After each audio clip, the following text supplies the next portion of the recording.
Nós vamos estudar hoje, pensar hoje sobre a aliança que Deus fez com Davi.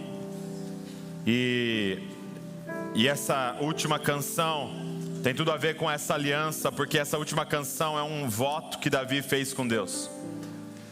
Então eu quero que você abra sua Bíblia comigo no Salmo 132, para você entender o que você está cantando. Salmo 132. Pode sentar, fica à vontade. Salmo 132.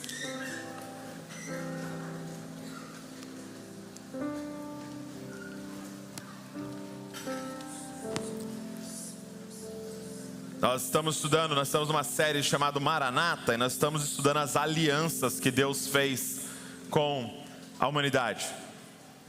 E é uma forma de você ler a Bíblia. Está um pouquinho alto. É uma forma de você ler a Bíblia através das alianças, ok? Então a gente estudou a aliança da redenção, que é a aliança da Trindade, a aliança que Deus fez com Ele mesmo antes da criação.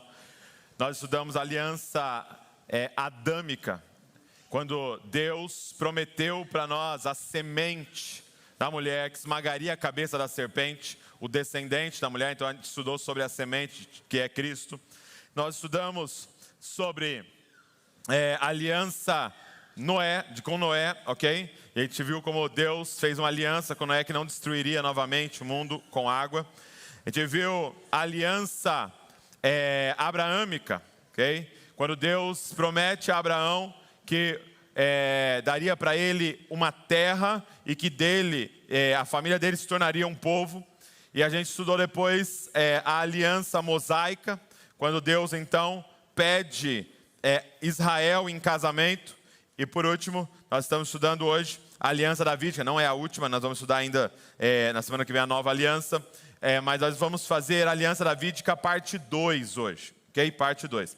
Então, na semana passada a gente tinha convidado aqui, mas na semana retrasada o Tiago pregou sobre a aliança davídica, essa primeira parte. Eu vou retomar algumas coisas que ele falou aqui para nós, para você entender então essa aliança que Deus fez com Davi, o porquê. Então vamos começar pelo Salmo 132, verso de número 3. Salmo 132, verso 3. Quem achou, diga: eu amo a Bíblia.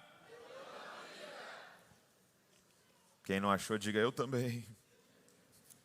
Vamos lá, Salmo 132, verso 3, assim, ó.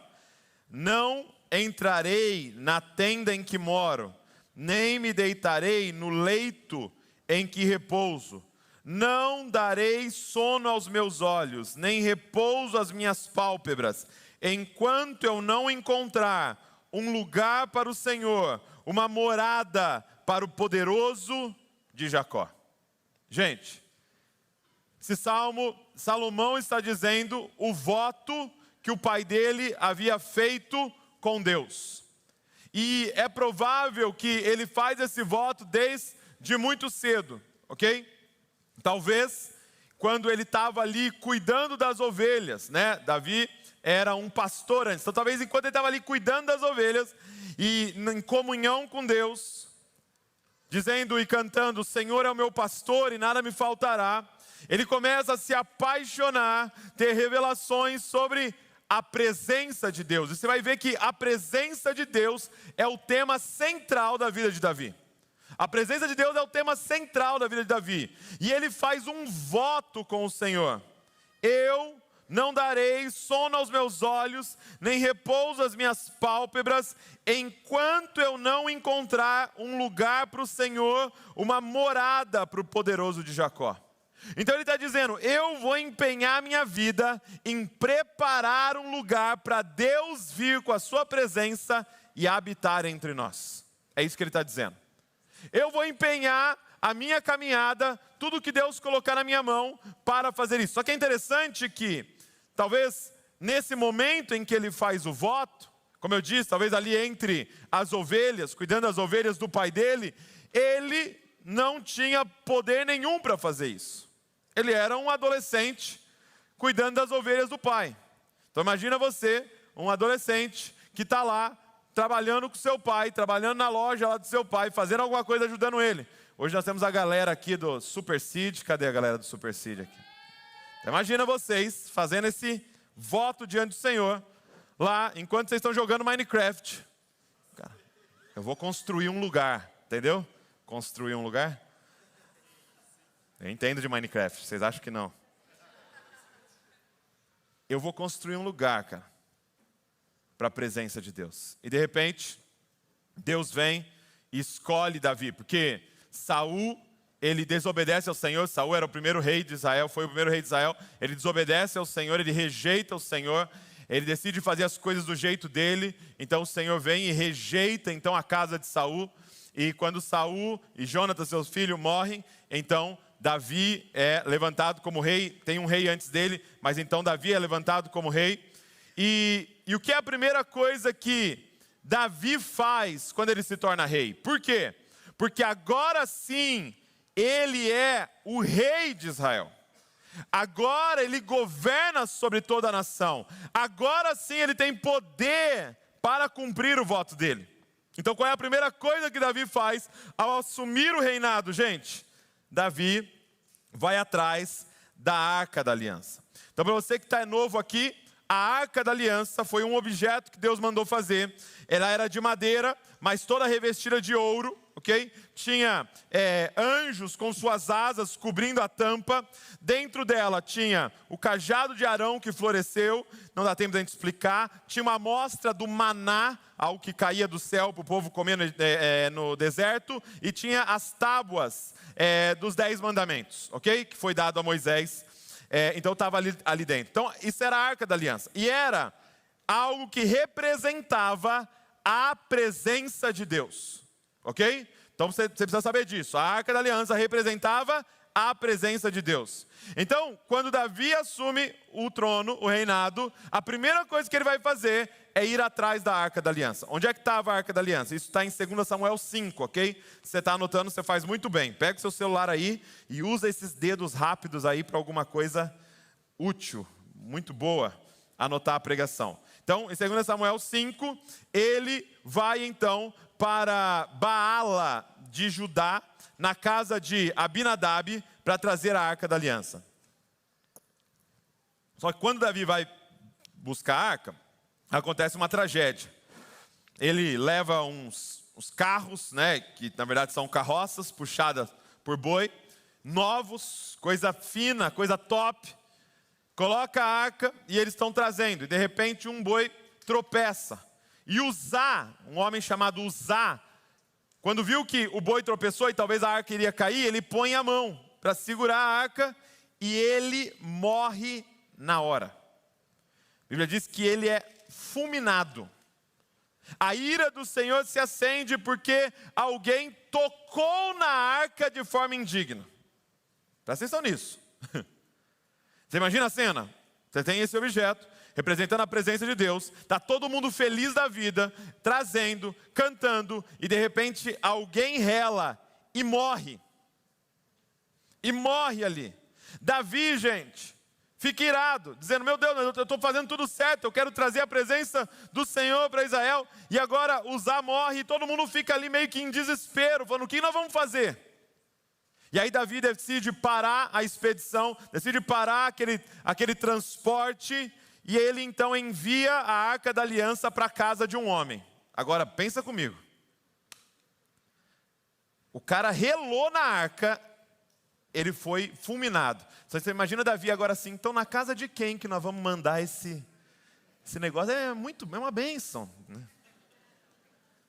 Imagina, alguém se voluntaria aí para receber a arca em casa? E aí, eu não sei como é que foi esse processo, a arca vai para a casa de um homem chamado Obed-edom. Olha o que está escrito em 2 Samuel 6:10. Diz assim, Davi não quis levar a arca do Senhor para junto de si, na cidade de Davi, mas fez com que fosse levada para a casa de Obed-edom, o geteu. Então, o que é o geteu, gente? Era alguém de Gate, e era uma cidade dos filisteus. Então, tudo indica, tá? E aí, tem um pouco de divisão entre os comentaristas, ok? Mas tudo indica que Obed-edom era um gentil. O que é um gentil? Alguém que não era da nação de Israel. Alguém que não era da família de Abraão. Então, ele era de Gate, que era uma cidade dos filisteus. Então, acho que Davi pensou assim, para onde nós vamos mandar a arca? Vamos mandar para o meio dos filisteus, né? Vamos mandar para o meio dos inimigos. Se Deus vai fulminar alguém, vai fulminando eles lá, entendeu? E assim a arca do Senhor ficou na casa de Obed-edom, o geteu, durante 3 meses. Presta atenção no que está escrito. E o Senhor abençoou a toda a sua casa. Ou seja, a arca do Senhor estava na casa de Obed-edom e de repente a casa dele começa a prosperar. Tudo começa a dar certo na casa. Então, se está escrito isso, é porque era extremamente evidente, nesses 3 meses, começou a acontecer alguma coisa na casa dele, que tudo começou a prosperar dentro da casa dele, a ponto disso virar notícia. Os caras correm avisar Davi, ó, cara, a arca está na casa de Obed-edom, e a casa dele está prosperando por causa da arca. Então, Davi vai então buscar a arca lá na casa de Obed-edom, esse geteu. E aí, ele tem uma ideia, ele fala, então peraí, eu estava trazendo a arca numa carroça e não deu certo, o Senhor não se agradou disso. E ele entende que a arca do Senhor, que representa a presença, não deveria ser trazido numa estrutura, por melhor que ela fosse, mas ela precisava ser trazida nos ombros dos homens que Deus havia escolhido. Então ele chama os levitas e fala, olha, nós vamos lá, nós vamos buscar a arca do Senhor, e vai vir nos ombros de vocês. Então os levitas buscam a arca do Senhor. E olha que loucura. Eles fizeram o seguinte, eles buscaram a arca na casa de Obed-edom, e eles davam 6 passos e sacrificavam. Eles davam 6 passos e paravam para sacrificar. Então você imagina, a cada 6 passos, eles sacrificavam. O que é sacrificar? Era matar um animal. Então, eles fizeram um caminho de sangue para poder levar a presença de Deus. 6 passos, paravam. 6 passos, paravam. 6 passos, paravam. E era uma distância de quilômetros.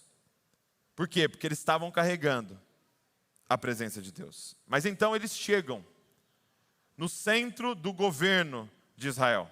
E agora eles estão com a arca. E agora Davi tem algo para decidir. O quê?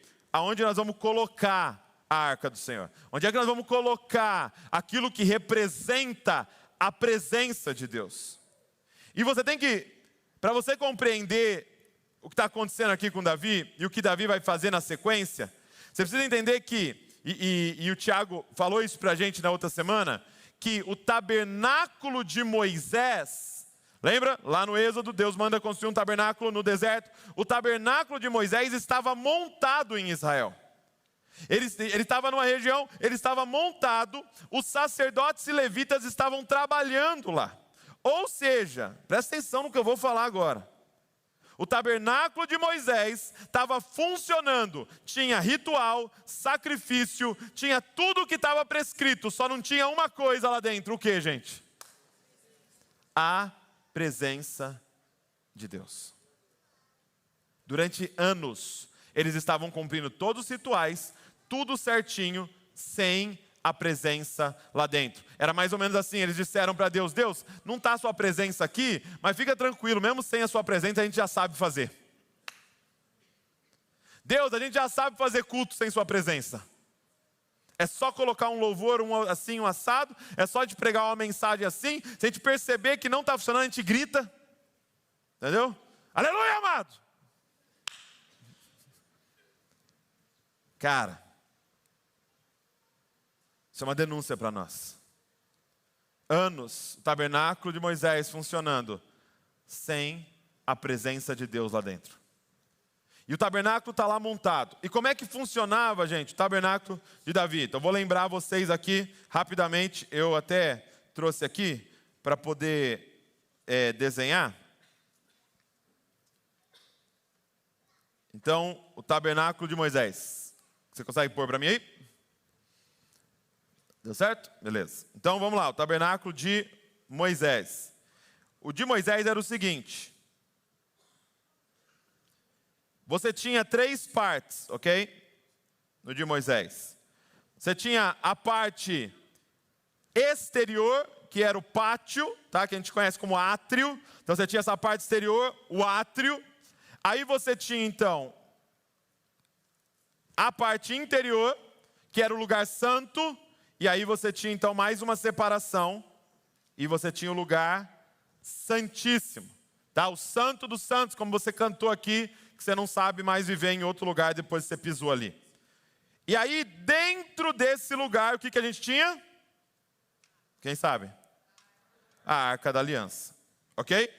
Então, todos podiam entrar nessa parte exterior. Apenas alguns separados podiam entrar no lugar santo. E apenas um homem, uma vez por ano, como a gente viu aqui com o Tiago, podia entrar no Santo do Santo. E estar diante da arca, diante da presença. Um homem, uma vez por ano, entrava no Santo dos Santos para estar diante da arca do Senhor. Então, lembrando, Davi chega com a arca. E ele pode então devolver a arca para esse lugar, onde ela sempre esteve. E aí, o tabernáculo de Moisés, gente, funcionava mais ou menos assim. Esses homens trabalhavam ali, cumprindo os rituais prescritos da lei.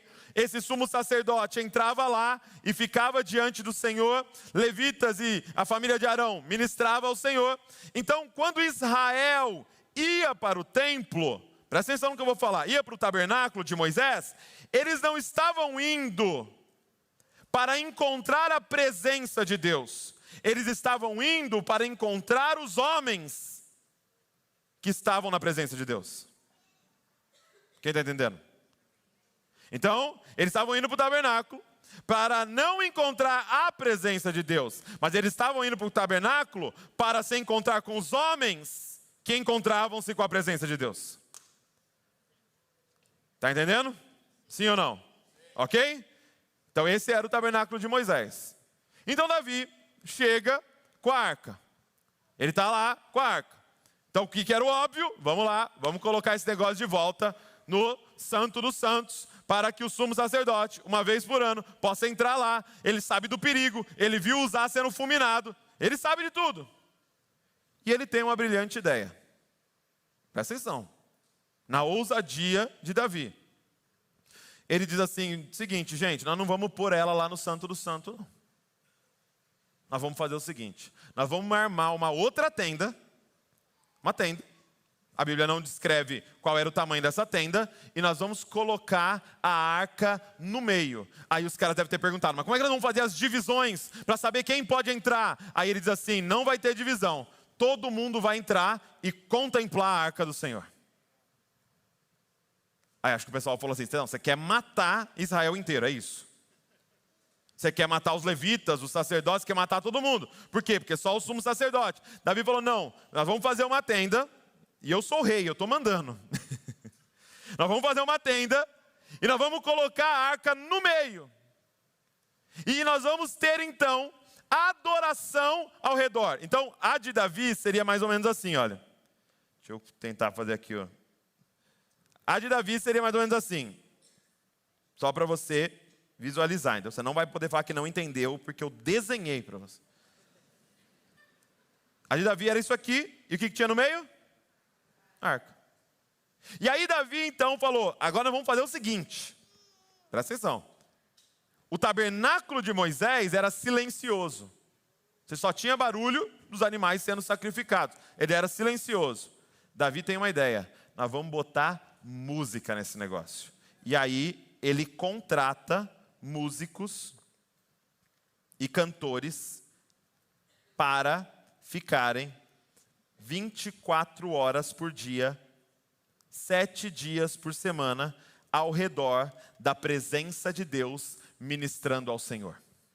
Meu irmão, Davi, isso está descrito em 1 Crônicas, ok? Davi, ele simplesmente contratou e separou 4.000 músicos em tempo integral e inicialmente 288 cantores para ficar diante da presença de Deus, diante da arca, adorando ao Senhor, levantando adoração, ministrando ao Senhor, declarando a palavra diante do Senhor, 24 horas por dia, 7 dias por semana.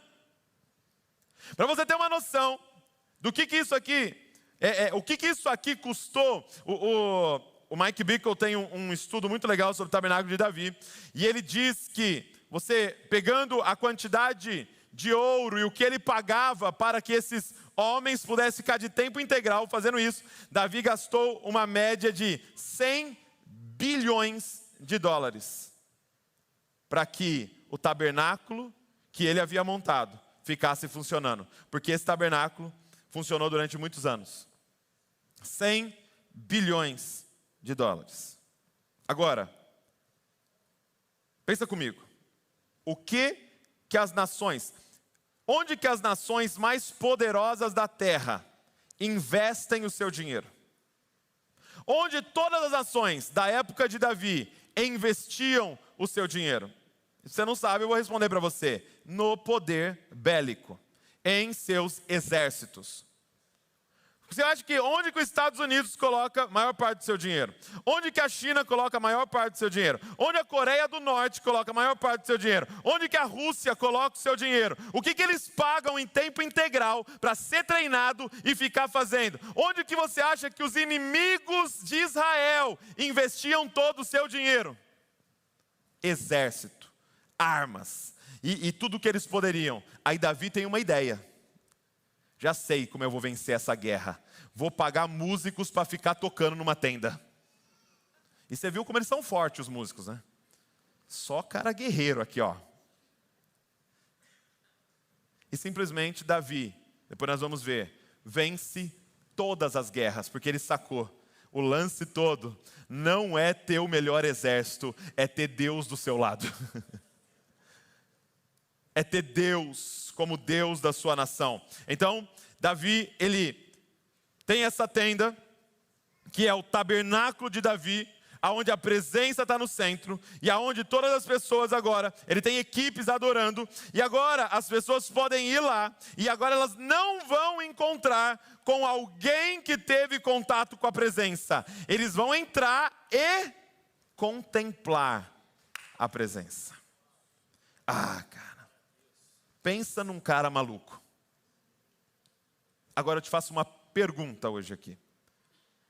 Com o que a igreja se parece mais?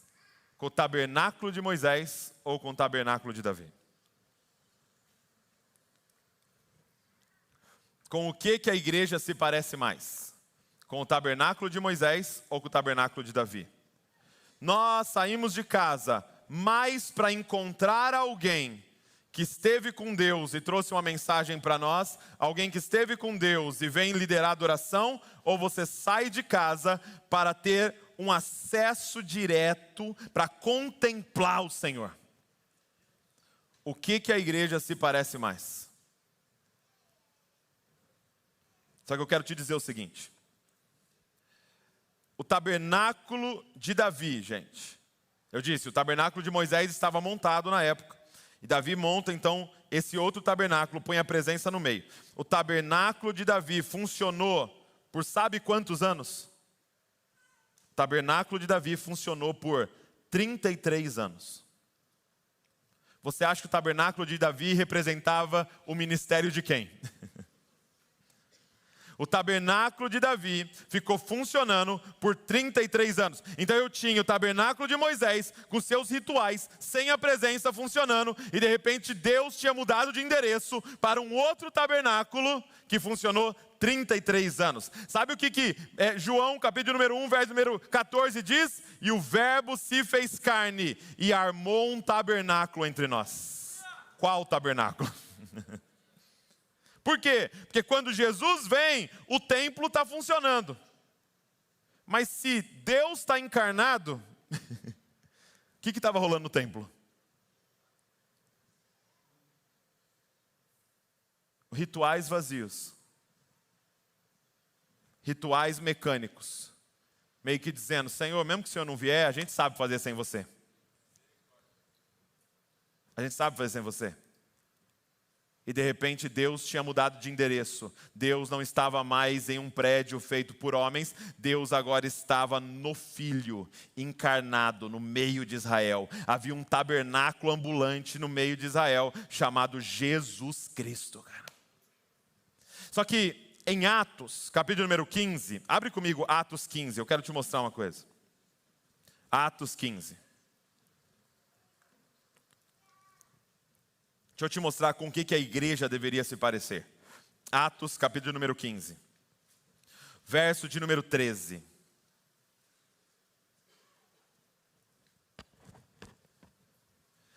Quando você abre, eu vou te dar o contexto. Os apóstolos, depois Jesus ressuscita, eles são enviados, eles estão lá em Jerusalém, a perseguição começa, eles são enviados, eles são espalhados por toda parte, toda a região, então eles começam a pregar. Só que eles começam a entrar em cidades de gentios. Quem são os gentios, gente? Aquele que não é de Israel, não é judeu, não tem uma aliança com Deus, não é filho de Abraão. Então eles começam a pregar para os gentios. Gentios começam a se converter. E agora os gentios estão se convertendo. E aí um grupo dos cristãos ali, dos judeus, começam a dizer: ei, para o gentil se tornar um seguidor de Jesus, ele precisa circuncidar, ou seja, se tornar um judeu, e então ele pode seguir Jesus. Então eles começaram a falar, não pode simplesmente, eu creio em Jesus e acabou. A graça é suficiente, a fé é suficiente. Não. Esquece, ele tem que circuncidar, se tornar, ter uma aliança de Abraão ali com Deus, e aí então ele pode ser salvo. E aí então, outros falavam, não, eles podem ser salvos diretamente, a salvação é pela fé, pela graça, não tem nenhuma obra que pode salvar. E eles fazem então, em Atos 15, a primeira conferência da igreja, que é o concílio de Jerusalém. Então eles chamam esses apóstolos, eles chegam lá, eles entram lá, e agora nós vamos discutir essa parada aqui, até nós entender qual é a vontade de Deus. Então eles estão ali, numa discussão. E aí, esses que diziam eram pró-circuncisão, eles estão debatendo e falando o seu ponto. E Pedro começa a falar o que estava acontecendo entre os gentios. Paulo e Barnabé começam a contar que o Senhor estava manifestando a sua presença, o Senhor estava batizando eles com o Espírito Santo. Como é que Deus não estava confirmando aquele negócio? E aí Tiago, então, vai encerrar a discussão. Tiago vai dar o desfecho final. Tiago, então, vai falar, ok, essa é a nossa decisão como igreja. E aí Tiago, Atos 15, verso 13 diz assim: depois que eles terminaram, Tiago tomou a palavra e disse: irmãos, ouçam o que eu tenho a dizer. Simão acaba de relatar, Simão aqui é Pedro, ok? Acaba de relatar como, primeiramente, Deus visitou os gentios a fim de constituir entre eles um povo para o seu nome. Com isso, concordam as palavras dos profetas, como está escrito. Então olha só o que ele vai dizer. Tiago vai falar, isso que está acontecendo, dos gentios se convertendo, a igreja ser esse ajuntamento de judeus e gentios, é a confirmação de uma profecia. E gente, tinha várias profecias que ele poderia falar aqui, que eram muito claras que Deus ia alcançar os gentios. Em Isaías, está muito claro dizendo que os gentios iriam até o monte do Senhor e começariam a obedecer à lei. Em Oséias é muito claro, Deus fala, olha, eu vou rejeitar esse que é meu povo, porque ele está me rejeitando, e eu vou escolher aqueles que não são meu povo. Era muito claro que ele ia nos enxertar como família de Abraão. Mas aí ele usa uma outra profecia. Ele usa aqui para encerrar o assunto de que gentios e judeus estariam juntos como igreja. Ele usa Amós, capítulo de número 9, verso de número 11, que diz assim, então aqui em Atos, o versículo 16. Depois disso, voltarei e reedificarei o tabernáculo caído de Davi, e reedificarei as suas ruínas, e o restaurarei, para que o restante da humanidade busque o Senhor, juntamente com todos os gentios, sobre os quais tem sido invocado o meu nome, diz o Senhor, que faz essas coisas conhecidas desde os tempos antigos. Então Tiago vai encerrar dizendo o seguinte, é exatamente o que tem que acontecer. Os gentios têm que ser incluídos na família de Deus. Por quê? Porque Deus está reedificando o tabernáculo de Davi. Deus está reerguendo o tabernáculo de Davi. O que eu quero dizer com isso? É que está muito claro aqui o que essa primeira igreja está dizendo. A igreja do Senhor é uma restauração do tabernáculo de Davi. A igreja do Senhor não é uma restauração do tabernáculo de Moisés. Ele serviu para um momento. A igreja do Senhor não é uma restauração do templo de Salomão. Não, a igreja do Senhor está reerguendo o tabernáculo de Davi.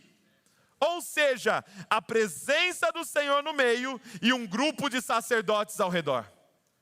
Não é a presença do Senhor, sacerdotes e espectadores. Não, é a presença do Senhor e sacerdotes ao redor, ministrando ao Senhor, contemplando ao Senhor, sendo transformado pelo Senhor.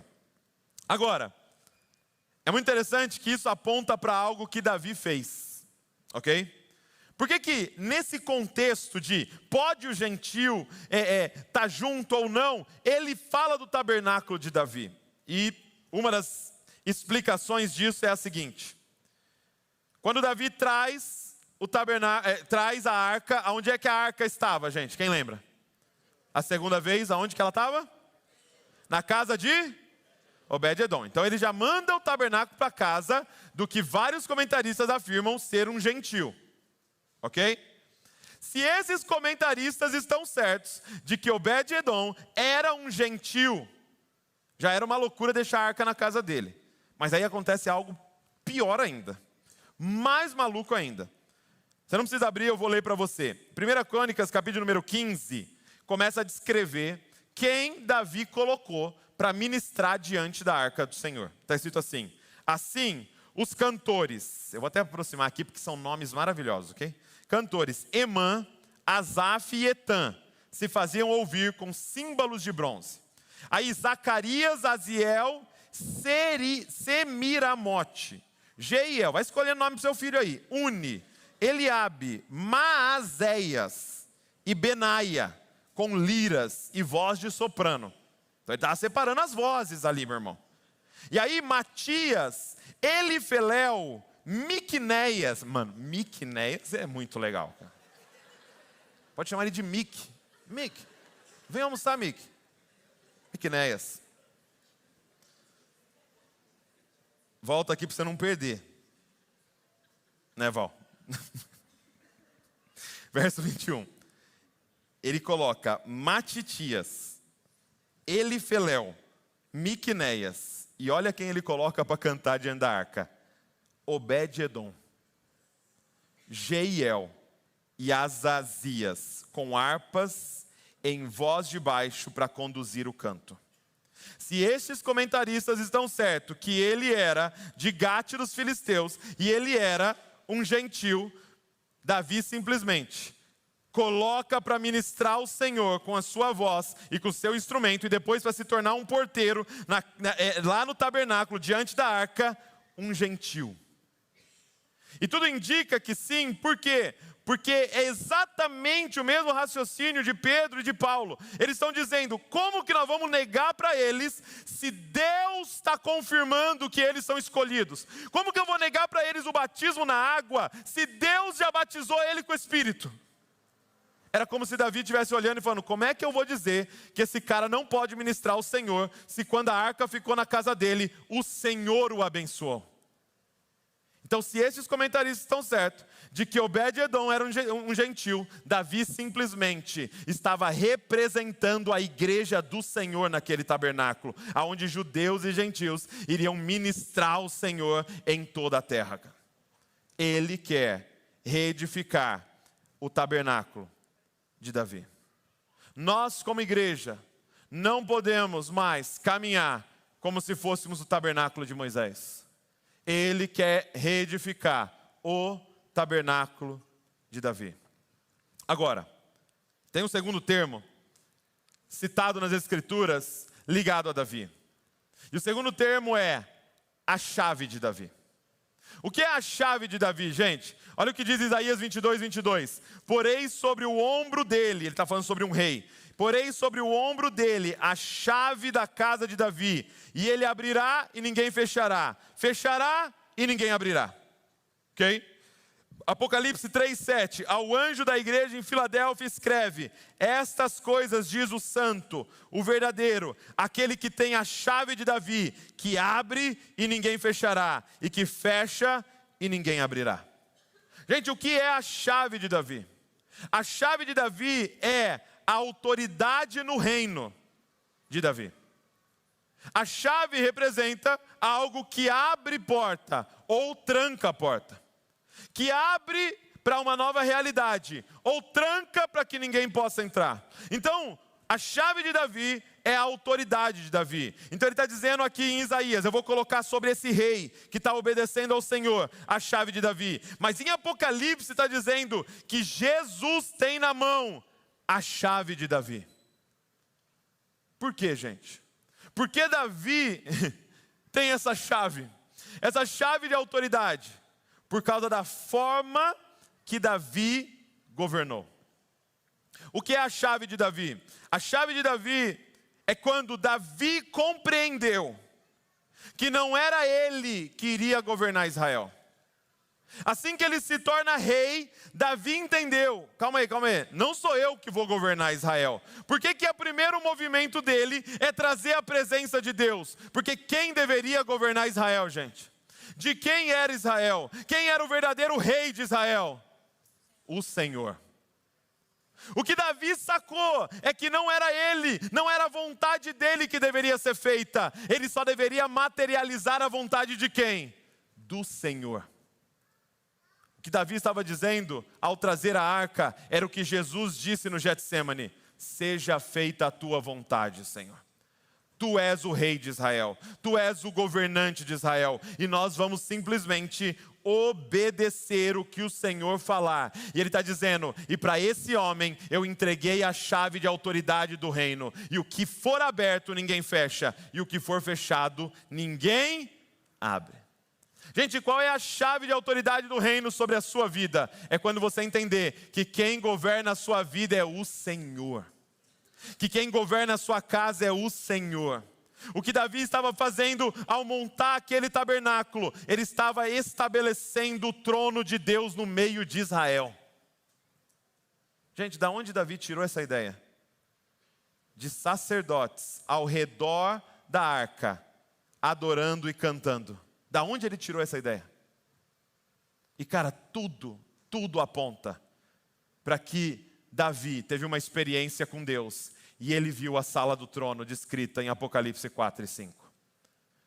Apocalipse 4 e 5 vai dizer que há uma sala no céu com o trono de Deus. E o que tem ao redor do trono de Deus? Tem seres viventes, tem anciãos, tem anjos, e eles estão cantando um para o outro: Santo, Santo, Santo é o Senhor Deus Todo-Poderoso, aquele que era, que é e que há de vir. Quando ele vê o que tem ao redor do trono de Deus, ele fala que seja feita aqui na terra como é no céu. E ele faz uma reprodução da sala do trono no meio de Israel. O que ele estava dizendo? Eu não governo Israel. É o Senhor que governa Israel. Posso dizer por que está um caos a sua casa? Porque você está tentando governar. Sabe por que está um caos a sua família? Porque você está tentando governar. Sabe por que está um caos o seu casamento? Porque você está batendo no peito e falando, eu que mando aqui.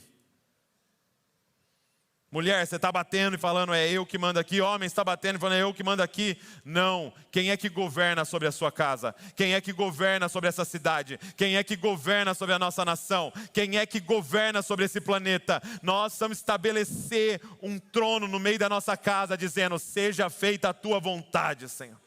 Dizendo, eu acho assim, eu acho assado, mas não interessa o que a gente acha. A pergunta é, qual é a vontade do Senhor? Qual é a vontade do Senhor? Esta é a chave de Davi. Agora, aonde é que está essa chave hoje, gente? Onde está essa chave hoje? Mateus 16, 19 diz assim, Jesus falando com os discípulos, eu lhe darei a chave do reino dos céus, e o que você ligar na terra terá sido ligado nos céus, e o que você desligar na terra terá sido desligado no céu. A chave do reino está nas mãos da igreja hoje. É por isso que ele vai dizer, as portas do inferno não vão prevalecer contra a igreja. Ele está dizendo, vocês podem abrir até mesmo a porta do inferno. Para quê, Deus? Para entrar lá e resgatar as pessoas que estão vivendo lá. Para entrar lá e resgatar as pessoas que são agora cativas no império das trevas. E transportá-las para o reino do Senhor. Ele está dizendo, igreja, a chave está nas mãos de vocês.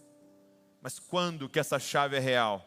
Quando nós como igreja dizemos, seja feita a tua vontade, Senhor. Quem governa aqui é o Senhor. Quem direciona todas as coisas é o Senhor. E então, nós chegamos na aliança de Davi. Eu só falei tudo isso para você para te explicar por que que Deus vai fazer uma aliança com esse homem. Por que que Deus chama ele um homem segundo o meu coração? Abre comigo agora então, 2 Samuel, capítulo de número 7. 2 Samuel, capítulo de número 7. Você tem que ver o porquê que Deus faz essa aliança com Davi. 2 Samuel, capítulo de número 7. Olha o que diz a partir do versículo de número 1. Diz assim, olha. E aconteceu que, quando o rei Davi já morava em seu palácio, pois o Senhor lhe tinha dado descanso de todos os seus inimigos ao redor. Lembra que eu falei? A estratégia de Davi deu certo. Ele descobriu a arma mais poderosa para vencer guerras, a adoração. A presença de Deus. Deus deu descanso para ele, e ainda deu de presente para ele um palácio. Ele está lá sentado em seu palácio. Verso número 2. O rei disse ao profeta Natã. Então provavelmente ele estava ali, trocando ideia, papeando com Natã. E ele solta para Natã. E deixa eu te falar uma coisa, Deus ouve as suas conversas, viu? Deus ouve os nossos papos, nossas trocas de ideia. Ele diz para Natã assim, olha. O rei disse ao profeta Natã, veja, eu estou morando num palácio feito de cedro, mas a arca de Deus se encontra numa tenda. E Natã disse ao rei, vá e faça tudo o que estiver em seu coração, porque o Senhor está com você. Gente, presta atenção no que nós estamos lendo aqui. Esse rei, o líder da nação mais poderosa da terra, naquele momento, está sentado em seu palácio, com tudo maravilhoso, e ele está dizendo para um amigo assim, cara, eu estou incomodadíssimo. Cara, eu não consigo olhar para a mobília. Cara, eu me incomodo toda vez que eu deito na minha cama, toda vez que eu olho para esse palácio feito de cedro, eu me incomodo. Por quê? Porque enquanto eu estou nesse palácio maravilhoso, a presença de Deus está numa tenda. Cara, não tem sentido tudo isso que foi construído, que eu construí para mim. Por quê? Porque eu fiz um voto. A minha vida é preparar um lugar para a presença de Deus. Cara, pensa num homem consumido por um desejo. Preparar um lugar para a presença de Deus. Pensa num homem tomado por uma ambição. Preparar um lugar para a presença de Deus. A ponto de um palácio perder a graça. Porque o que importa realmente era a presença do Senhor. E aí Natã fala para ele, cara, desde que eu te conheço por gente, você fala dessa parada. Então vai, faz o que está no seu coração. E aí, Deus aparece para Natã, o profeta, e fala, volta lá que você falou bobeira. Mas eu tenho um recado para dar para Davi. Olha o que está escrito em 2 Samuel 7, agora o versículo 5. Vá e diga a meu servo Davi, assim diz o Senhor, você quer edificar um templo para minha habitação? Desde o dia em que tirei os filhos de Israel do Egito até o dia de hoje, não habitei em nenhum templo, mas tenho andado em tenda, em tabernáculo, em todos os lugares em que andei com todos os filhos de Israel. Por acaso falei alguma palavra com qualquer das suas tribos, a quem mandei apacentar o meu povo de Israel, dizendo, por que vocês não construíram um templo de cedro para mim? Deus está dizendo assim para Davi, Davi, eu nunca pedi para ninguém construir um templo para mim. Eu nunca pedi para ninguém construir um templo de material caríssimo para mim. Nunca. E parece, quando a gente lê, que Deus está repreendendo Davi. Mas não. Porque depois tem texto falando da aprovação desse desejo de Davi. E tanto que depois ele vai dizer que o filho dele vai construir esse templo. Mas ele está dizendo assim para Davi: ei, Davi, peraí, Davi. Você quer o quê? Construir um lugar para a sua presença. Mas eu nunca pedi isso. O que Deus está dizendo é: Davi, como é que você conhece o desejo do interior do meu coração? Gente, o que nós estamos presenciando aqui, lendo aqui, é um homem que passou a barreira do obedecer o que Deus pede para realizar o que Deus deseja. Ele ultrapassou a barreira de quais são as leis para eu não me complicar na vida. E agora ele está atrás do coração de Deus, dizendo: eu quero realizar o desejo mais profundo do coração do meu Pai. Porque é incrível essa questão, né? De agradar ao outro, de honrar ao outro. Porque para ser honra e para eu agradar, ele não pode me mandar. Então imagina que a Val fale assim para mim: poxa, meu, você não está me elogiando mais? Você não está sendo romântico mais? Alguma mulher já falou isso aí para alguma? Não, né? O pessoal aqui não faz isso. Poxa, você não está me elogiando mais? Aí a Val fala: você não está me elogiando mais? Você não está sendo romântico? Aí o que eu faço na sequência? Eu viro e falo: nossa, como você está bonita. Aí ela fala o quê? Não vale. Não. Aí eu falo: mas poxa, você acabou de me mandar te elogiar. Estou obedecendo. Por que não vale?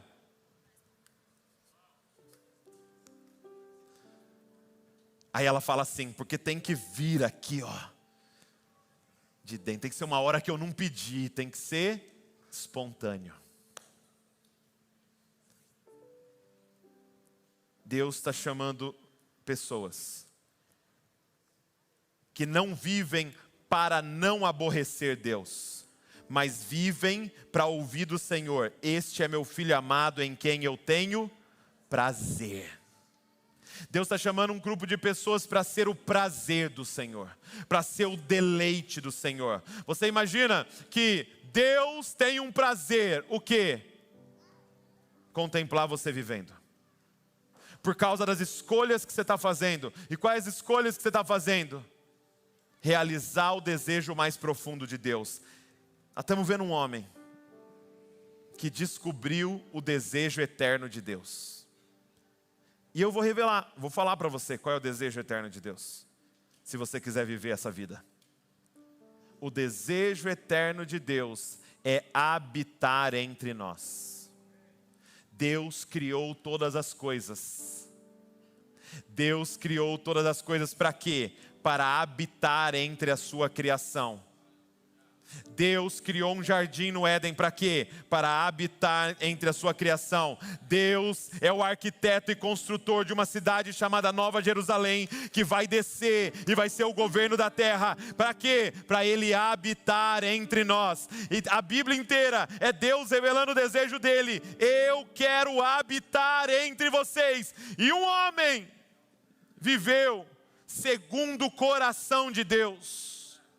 Ele descobriu o desejo de Deus e disse: eu faço um voto então, eu não darei descanso aos meus olhos ou sono nas minhas pálpebras, enquanto eu não encontrar esse lugar. E o autor da canção já conhece a continuação da revelação. E ele diz: enquanto eu não me tornar esse lugar, porque eu já sei aonde o Senhor quer habitar. Deus não quer mais habitar em tijolo, meu irmão. Deus agora Ele quer habitar em pedras vivas. Deus quer habitar num ajuntamento de pedras vivas chamado igreja, que fazem morada de Deus. E aí Deus então, presta atenção nisso. Ao contemplar o coração desse homem, que queima por um desejo, construir um lugar para ele, ele faz uma aliança com Davi. E aí agora, 2 Samuel 7, verso de número 8, diz assim: agora diga ao meu servo Davi, assim diz o Senhor dos Exércitos, eu tirei você das pastagens e do trabalho de andar atrás de ovelhas, para que você fosse príncipe sobre o meu povo, sobre Israel. Estive com você por onde quer que você andou, e eliminei todos os seus inimigos diante de você. Engrandecerei o seu nome, como só os grandes têm na terra. Preparei um lugar para o meu povo, para Israel, e o plantarei para que habite no seu lugar e não seja mais perturbado. E jamais os filhos da perversidade o afligirão, como no passado, desde o dia em que mandei que houvessem juízes sobre o meu povo de Israel. Eu lhe darei descanso de todos os seus inimigos. O Senhor também lhe faz saber que Ele, o Senhor, fará uma casa para você. E aqui casa é família, ok? Quando os seus dias se completarem e você descansar com seus pais, ou seja, quando você morrer, então farei surgir depois de você o seu descendente, que procederá de você, e estabelecerei o seu reino. Este edificará um templo ao meu nome, e eu estabelecerei para sempre o trono do seu reino. Eu lhe serei por pai, e ele me será por filho. Se vier a transgredir, eu o castigarei com varas de homens e com açoites dos filhos dos homens, mas a minha misericórdia não se afastará dele, como a retirei de Saul, a quem tirei de diante de você. Agora o verso 16 é a aliança. Quanto a você, a sua casa e o seu reino serão firmados para sempre diante de mim, o seu trono, e será estabelecido para sempre. O que Deus está dizendo para Davi é: nunca o trono de Israel ficará sem um descendente de Davi. O que Deus estava prometendo para Davi é o seguinte: um dia, um descendente teu sentará no trono de Israel e o seu reino será eterno. O que Deus estava prometendo a Davi é que o Salvador da humanidade será um descendente teu. Sabe por quê? Porque você decidiu empenhar a sua vida em agradar o meu coração. Você decidiu empenhar a sua vida para construir um lugar para a minha habitação. Gente, eu te pergunto, quem é esse descendente de Davi que sentaria no trono e que vai governar eternamente? Que o seu reino não tem fim. Quem é o descendente? Olha o que está escrito no verso 12: quando os seus dias se completarem e você descansar com seus pais, então farei surgir depois de você o seu descendente. Sim, o texto está falando também de Salomão, mas é uma profecia sobre Cristo, porque está dizendo assim: que procederá de você, estabelecerei o seu reino, este edificará um templo ao meu nome, e eu estabelecerei para sempre o trono do seu reino. O trono de Salomão foi para sempre? Não.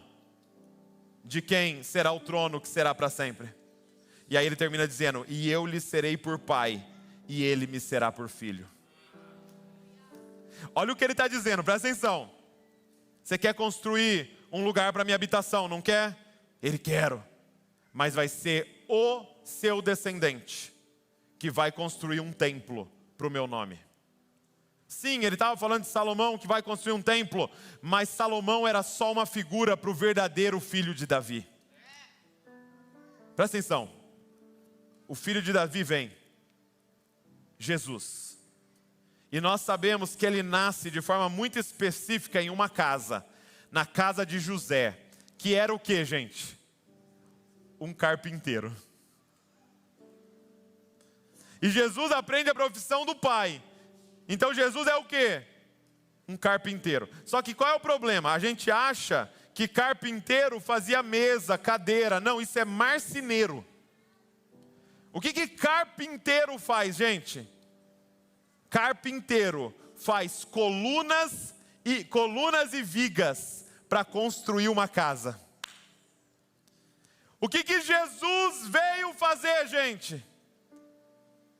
Ele veio preparar os fundamentos da casa que seria construída para o Senhor. Ele é o verdadeiro filho de Davi, que veio construir uma casa para o Senhor. Ele está dizendo: fica tranquilo, Davi, eu sei do seu desejo. E sabe por que o seu desejo me apaixona? Porque eu me lembro, porque eu sei que eu vou enviar o meu filho, e ele sim vai construir um lugar para a minha presença. E esse lugar, Davi, não vai ser feito de cedro do Líbano. Esse lugar não vai ser feito de pedras. Esse lugar não vai ser revestido de ouro. Vai ser feito com algo muito melhor. Vai ser feito com pedras vivas. Os meus discípulos, Davi. Aquilo que eu fiz com a minha mão. Homens e mulheres que vão nascer de novo. Eles vão compor uma casa para mim. E ali eu vou manifestar a minha presença. Gente, o convite hoje é para a gente seguir a missão do verdadeiro filho de Davi. O convite hoje é para você, junto com a gente, empenhar a sua vida em construir um lugar para a presença de Deus. O convite hoje é para nós juntos nos unirmos para levantar, reedificar o tabernáculo de Davi e trazer a presença de Deus para governar entre nós. Você imagina a presença de Deus governando Bragança? Você imagina a presença de Deus governando a empresa que você lidera? Você imagina a presença de Deus vindo sobre uma nação e governando uma nação? Ele está dizendo: prepara uma casa para mim. Esse é o desejo do meu coração. Há pessoas aqui dentro que Deus está chamando você para fazer um voto com Ele. Um voto mais ou menos assim: eu não darei descanso aos meus olhos, sono às minhas pálpebras, enquanto eu não me tornar e eu não encontrar as pedras vivas e eu discipular as pedras vivas para tornarem esse lugar para a tua presença. Eu não vou dar descanso. Está aqui, Senhor, os meus dons, está aqui o meu tempo, está aqui os meus recursos, está aqui a minha vida. Eu quero realizar o desejo do seu coração, Senhor. Pessoas que vão sair desse estágio de simplesmente obedecer porque eu tenho medo de ir para o inferno. Não, eu quero ser o deleite do Senhor. Só que isso é um chamado para santidade radical. Porque nós estamos falando de uma presença que quando um cara relou de forma errada, ele foi fulminado. E continua sendo a presença de Deus. Ele é o mesmo. Quando um casal veio dar oferta e mentiu na presença dele, caiu morto. Ananias e Safira. Então é um chamado para uma santidade radical. Eles podem. Nós nem queremos. Porque nós temos um desejo ardente. Não é a popularidade, não é a grana, não é os lugares de status. Nós queremos a presença de Deus entre nós, cara. Tem pessoas aqui que Deus está chamando para você empenhar a sua vida na construção da igreja do Senhor, no discipulado de pessoas. E você vai abrir mão de coisas lícitas por isso. Ah, é pecado isso? Não, só não vou empenhar meu tempo nisso, porque eu sei para que eu nasci. Porque eu sei o desejo que arde no meu coração. Deus está chamando pessoas para isso. Isso é muito sério. E não é para todos. Eu gostaria muito que todos empenhassem, claro. Todos podem. Mas é um compromisso muito sério. E eu queria orar com você, que hoje quer fazer esse compromisso com o Senhor. E está dizendo: Senhor, eis-me aqui. Está aqui minha vida. Eu quero gastar como um lavador gasta um sabão. Eu quero terminar dizendo: terminei a carreira, eu terminei a corrida. Combati o bom combate, guardei a fé, fui entregue como oferta de libação. Eu quero terminar dizendo: tudo que eu tinha para entregar, eu entreguei. para construir um lugar para a tua presença. Se você é essa pessoa, eu quero só que você fique de pé no seu lugar para eu orar com você. Se você é a pessoa que quer fazer esse voto com o Senhor, gente, é algo sério. Não é algo que você fazer com a sua emoção, estou falando de algo sério aqui. Eu já estou de pé aqui. Eu já estou entregue.